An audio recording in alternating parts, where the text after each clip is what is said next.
श्री स्वामी समर्थ मैत्रिणींनो, असा उपमा बनवा, थंड झाला तरी चवदारच लागेल. आज आमच्या सासूबाईंच्या मामे बहिणीला थोडं बरं नव्हतं, तर तिला घरी पण नाश्त्याचा टिफिन द्यायचा होता आणि आम्हाला पण सुट्टी होती. त्याच्यामुळे मग सगळ्यांसाठी माझा नेहमीच्या पद्धतीचा छान तुपात रवा भाजून केलेला उपमा मी केला. तर बघा, थोडंसं एक पळीभर चमचाभर तूप घालायचं छान आणि कढई चांगली कडकडीत गरम होऊ द्यायची. उपम्यासाठी नेहमी मी जाड रवा घेते, जो सुजी रवा येतो ना तो.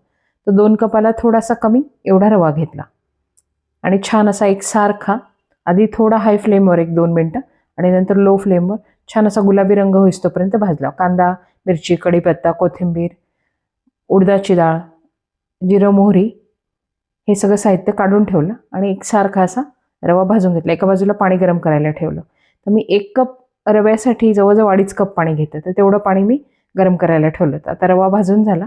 मी तेल थोडं नेहमी जास्त घालते, कारण त्याच्याने छान असा मोकळा येतो आणि असा घशामध्ये कोरडा कोरडा लागत नाही. तर मोहरी कडकडू दिली छान अशी आणि त्याच्यामध्ये नंतर मग उडदाची डाळ घातली.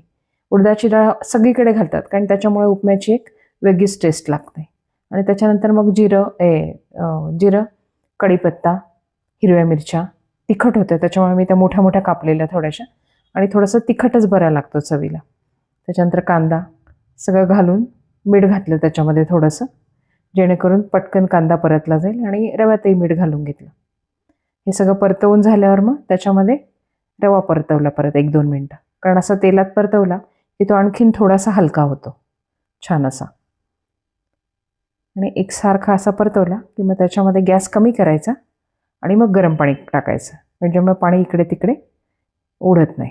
तर या पद्धतीने मोजून, म्हणजे एका कपाला 2.5 कप पाणी हे माझं प्रमाण आहे. कारण तो मग शेवटी थंड जरी झाला तो सांजा, तरीसुद्धा तो घशामध्ये असा कोरडा लागत नाही आणि जी सॉफ्ट कन्सिस्टन्सी आहे ती कंटिन्युअस राहते. त्याच्यानंतर असं हलवून झालं की एक वाफ काढून घेतली 2 मिनटाची आणि पाणी आटून जातं. पुन्हा 1-1.5 कप पाणी घातलं, कारण हा जाड सुजी रवा असतो तर ते हे होतंच त्याच्यात. पाणी एकाच वेळेस नाही टाकायचं, 2दा करून टाकायचं, म्हणजे एकसारखं छान ॲब्सॉर्ब होतं. थोडीशी साखर घातली आणि मग तूप घातलं. तुपाने एक वेगळीच चव लागते आणि सांजा थंड झाला तरी तो छान असा मोकळा मोकळा राहतो. या पद्धतीने कोथिंबीर घातली आणि परत एक छान वाफ काढून घेतली.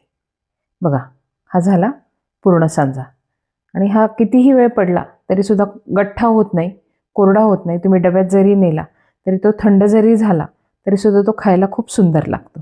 या पद्धतीने नक्की करून पहा आणि टेस्ट करून पहा. यम्मी सांजा. याच्यात तुम्ही शेंगदाणे, वटाणे तेही घालू शकता, पण मी आज ते नव्हते अवेलेबल म्हणून असा केला. थँक्यू.